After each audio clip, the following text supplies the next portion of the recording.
नमस्कार, मैं हूं शम्स ताहिर खान और आप देख रहे हैं वारदात। देश में जब तक लॉकडाउन था तब तक कोरोना भी कैद में था, मगर देश अनलॉक होते ही कोरोना भी हवा के घोड़े पर सवार होकर निकल पड़ा।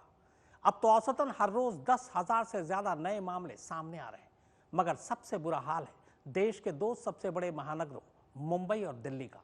खासकर मुंबई, जो इस वक्त कोरोना के हॉटस्पॉट के मामले में मॉस्को के बाद दुनिया में दूसरे नंबर पर है।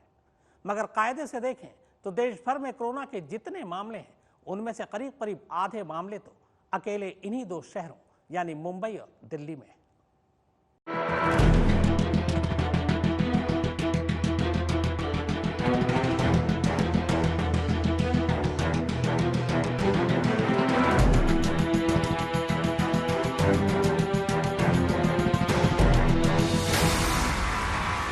दुनिया के कोरोना मैप पर भारत को देखिए और अब भारत के कोरोना मैप पर महाराष्ट्र को देखिए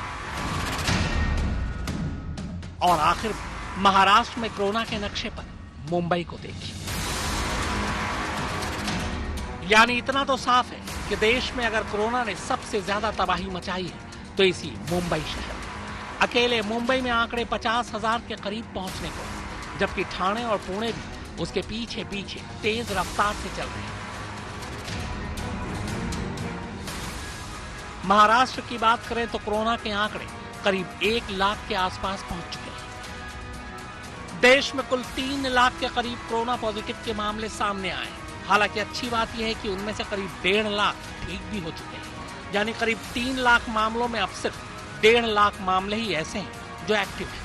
और भारत के इन 1.5 लाख एक्टिव केस में से अकेले 50,000 एक्टिव केस महाराष्ट्र में है। कोरोना से ठीक होने वालों की तादाद भले ही महाराष्ट्र में अच्छी हो, लेकिन देश में कोरोना से होने वाली मौत भी सबसे ज्यादा महाराष्ट्र में ही हुई।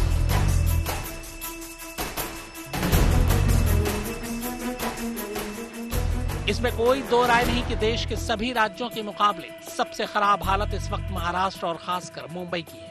इसके बाद तमिलनाडु और फिर दिल्ली है। तमिलनाडु में अब तक करीब 39,000 मामले सामने आ चुके हैं, जबकि दिल्ली में करीब 35,000 कोरोना के केस हैं।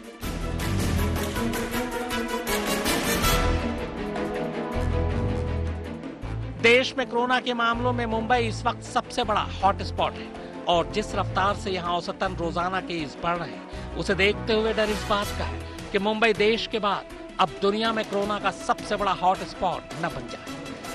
कोरोना से पीड़ित लोगों के आंकड़ों के मामले में मुंबई न्यूयॉर्क को पहले ही पीछे छोड़ चुकी है। फिलहाल सबसे ज्यादा केस के मामले में अब बस मॉस्को ही मुंबई से आगे है। हालांकि महाराष्ट्र सरकार का कहना है कि देश में सबसे ज्यादा टेस्ट यही हुए, इसीलिए कोरोना के मामले राज्य में ज्यादा सामने आए। टेस्टिंग के मामले में महाराष्ट्र सरकार की ये दलील गलत भी नहीं है। रिकॉर्ड के मुताबिक मुंबई में रोजाना 6,000 से ज्यादा कोरोना टेस्टिंग की जा रही है। अब तक 2 लाख से ज्यादा लोगों की कोरोना टेस्टिंग हो चुकी है। इनमें से 50,000 से ज्यादा टेस्टिंग तो पिछले 10 दिन में ही की गई, यानी करीब 25% टेस्टिंग सिर्फ 1 जून से 10 जून के बीच की गई। आंकड़ों के मुताबिक हर 100 टेस्ट पर औसतन 32 पॉजिटिव केस मिल रहे हैं, यानी मुंबई में कोरोना पॉजिटिव रेट 32% तक पहुंच चुका है।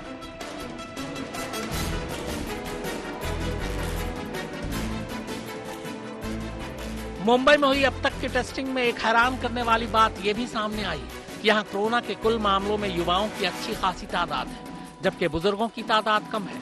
मुंबई के लिए सकारात्मक पहलू इसलिए है क्योंकि युवाओं में कोरोना के मामलों में रिकवरी रेट भी काफी अच्छा है।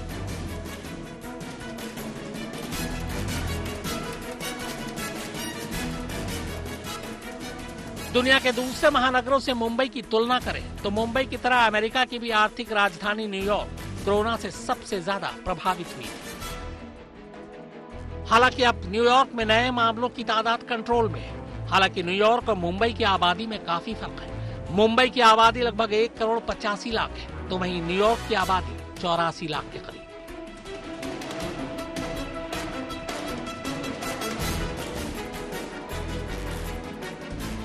जानकारों का मानना है कि मुंबई में कोरोना के मामलों में इतना इजाफा इसलिए हुआ क्योंकि देश की वित्तीय राजधानी होने की वजह से यहाँ शुरुआती दिनों में बाहर के देशों से आने वालों की तादाद काफी ज्यादा थी, जिसकी वजह से शुरू में कोरोना फैला और अब उसके फैलने की सबसे बड़ी वजह है घनी आबादी। मुंबई में 40% से ज्यादा आबादी झुग्गी झोपड़ियों में रहती है, जहां संक्रमण का फैलना आसान और सोशल डिस्टेंसिंग का पालन मुश्किल होता है।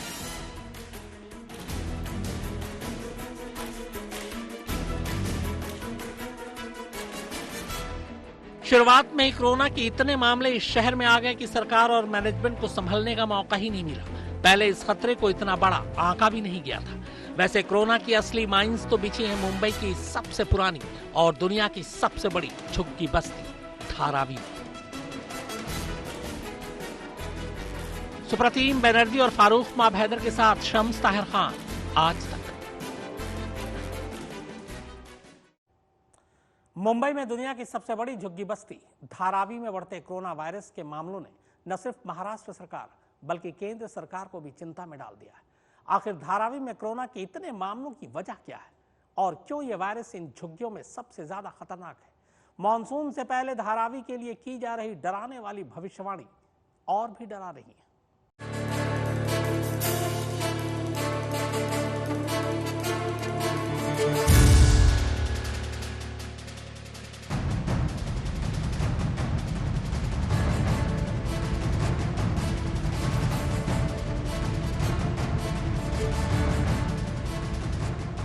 यह मुंबई महानगर का नक्शा है और इस नक्शे में ये जो लाल निशान आपको दिखाई दे रहे हैं, इनमें से ज्यादातर वो झुग्गी झोपड़ियां हैं जहां लाखों की तादाद में लोग रहते हैं। मुंबई की तकरीबन आधी आबादी इन्हीं झुग्गी बस्तियों में रहती है, जहां सोशल डिस्टेंसिंग मुमकिन ही नहीं है, क्योंकि जो 2 गज की दूरी जरूरी है, उस 2 गज में तो इनका घर ही सिमट जाता है।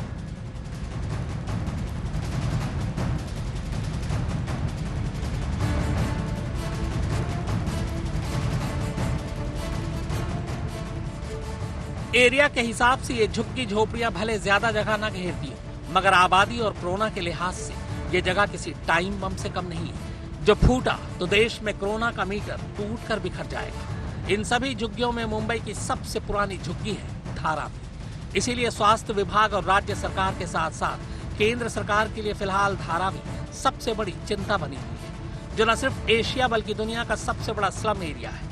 करीब 2.25 स्क्वायर किलोमीटर में फैली इस झुग्गी की आबादी 7 से 15 लाख के बीच बताई जाती है। इस लिहाज से ये पूरी धरती पर सबसे ज्यादा डेंस यानी घनी आबादी वाला इलाका है। दुनिया में कहीं भी इतनी कम जगह पर इतने ज्यादा लोग एक साथ नहीं रहते हैं।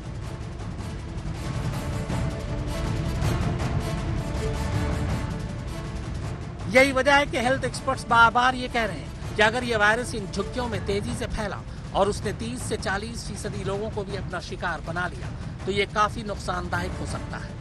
और मुंबई के अस्पताल अभी इसके लिए तैयार भी नहीं है। इतनी बड़ी आबादी के लिए अस्पतालों को तैयार करना आसान भी नहीं है। ऊंचाई से ली गई धारावी की इस तस्वीर को देखिए। ध्यान दीजिए कि क्या इन झुग्गियों के बीच आपको कोई रोड या गली नजर आ रही है? शायद नहीं, क्योंकि इतनी सटकर बनी हुई है। यहाँ एक से दूसरी झुग्गी के बीच रत्ती भर का भी फासला नहीं है और गलियां इतनी पतली और छोटी हैं जिनमें सिर्फ 1 या 2 आदमी के चलने की जगह होती है।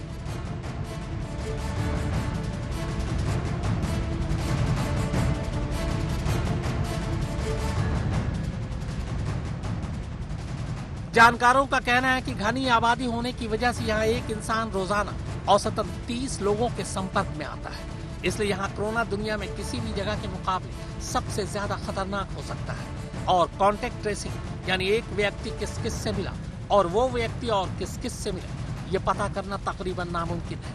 वैसे धारावी में कोरोना के मामलों की बात करें तो अब तक यहाँ कुल 1964 लोग कोरोना पॉजिटिव हो चुके हैं। इनमें से 73 लोगों की मौत हो चुकी है, जबकि 939 लोग ठीक हो चुके हैं। धारावी में सबसे पहले 1 अप्रैल को एक बुजुर्ग शख्स कोरोना पॉजिटिव मिला था। इसके बाद बीएमसी ने यहाँ स्क्रीनिंग में तेजी ला दी। संपर्क के आधार पर लोगों को आइसोलेट किया गया।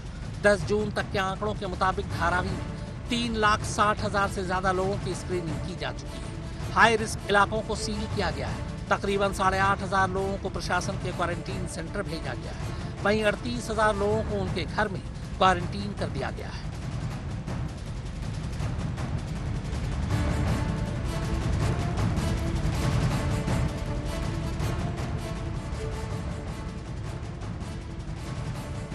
इन सब के बीच आईआईटी बॉम्बे ने आने वाले मानसून को देखते हुए धारावी के लिए एक डराने वाली रिपोर्ट तैयार की है। इस रिपोर्ट को समझने के लिए आप इस तस्वीर को देखिए। ऊंचाई से ली गई धारावी की इस तस्वीर में आपको कई झुग्गियों में नीले रंग की ये शीट नजर आ रही होगी। ये शीट बारिश के पानी को रोकने के लिए लगाई गई है, जो सब झुग्गियों पर नहीं है। लिहाजा इस स्टडी में कहा गया है कि मानसून के दौरान कोरोना वायरस से संक्रमण तेज हो सकता है।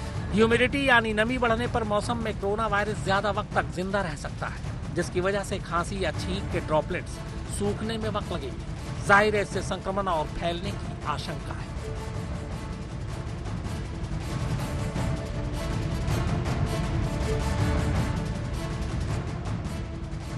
धारावी के लोगों के लिए सबसे बड़ी मुश्किल है कि यहाँ सोशल डिस्टेंसिंग और क्वारंटीन मुमकिन नहीं है, क्योंकि एक एक गली में हजारों लोग साथ रहते हैं। दुकानें भी हैं जिनके आगे सोशल डिस्टेंसिंग का ख्याल करके लाइन लगाना नामुमकिन है। वहीं बच्चों के खेलने की जगह भी है। घरों के अंदर की बात करें तो घर नहीं, असल में ये कमरे हैं, जिनमें 10 बाई 12 फीट की जगह में अमूमन 7 से 10 लोग साथ रहते हैं। वहीं उन्हें खाना पीना, रहना सोना सब कुछ करना पड़ता है। अब सोचिए, अगर एक घर का कोई एक भी शख्स कोरोना से संक्रमित हो जाता है तो क्या इस घर के बाकी लोग उससे बच सकते हैं? और फर्ज कीजिए कि अगर वो खुद को क्वारंटीन करना चाहें तो फिर ये बाकी लोग कहां जाएंगे? इन सब के अलावा धारावी में महामारियों के फैलने का डराने वाला इतिहास भी रहा है। 1896 में आई प्लेग महामारी में मुंबई की आधी आबादी खत्म हो गई थी और उसमें भी ज्यादातर लोग इसी धारावी झुग्गी बस्ती के थे। 1986 में कॉलरा महामारी के दौरान भी धारावी सबसे ज्यादा प्रभावित था। मुंबई के इतिहास में ये झुग्गी सबसे पुरानी बस्तियों में से एक है। इसे 1884 में बसाया गया था। कई जानकारों का कहना है कि कोरोना की समस्या से बचने के लिए इन झुग्गियों को ही सील कर देना चाहिए, मगर ये इसलिए मुमकिन नहीं क्योंकि इनमें से ज्यादातर लोग दिहाड़ी मजदूर हैं, यानी रोज कमाने और रोज खाने वाले, और इतनी बड़ी आबादी को सील कर देना शायद मुमकिन ही नहीं। मुनीश देवगन और फारूक माब हैदर के साथ सुप्रतीम बनर्जी, आज तक। फिलहाल आज की तारीख में दिल्ली में कोरोना के कुल मामले करीब 35,000 हैं, जबकि कोरोना से मरने वालों की तादाद दिल्ली में 1100 तक पहुंच चुकी है।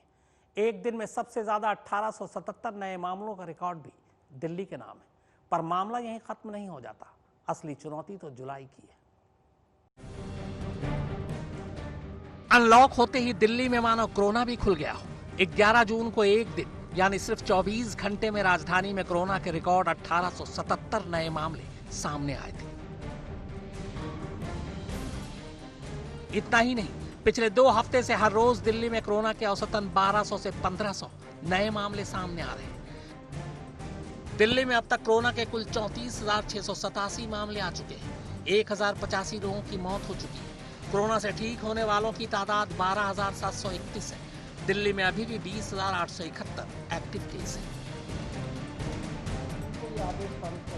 हालांकि दिल्ली के उप मुख्यमंत्री मनीष सिसोदिया की माने तो 30 जून तक दिल्ली में कोरोना मरीजों की तादाद बढ़कर 1 लाख हो जाएगी। इसके बाद 31 जुलाई तक अकेले दिल्ली में करीब 5.5 लाख कोरोना के मरीज होंगे और इन मरीजों के लिए 31 जुलाई तक करीब 80,000 बेड की जरूरत पड़ेगी। अब सवाल ये है कि क्या इतने मरीजों के लिए अस्पताल और बेड दिल्ली में हैं? दिल्ली में केंद्र सरकार के अस्पतालों में करीब 13,200 बेड है। दिल्ली के नगर निगम के अस्पतालों में करीब 3,500 बेड है। दिल्ली सरकार के 38 अस्पतालों में 11,000 बेड है। दिल्ली में कुल बेड का 50% से ज्यादा निजी अस्पतालों के पास है। कुल मिलाकर कोरोना को लेकर देश की तस्वीर देखें तो हिंदुस्तान के लगभग आधे कोरोना मरीज अकेले मुंबई और दिल्ली में ही है। लोकेंद्र सिंह के साथ फारूक माब हैदर, आज तक। तो वारदात में फिलहाल इतना ही, मगर आज तक पर खबरों का सिलसिला लगातार जारी है।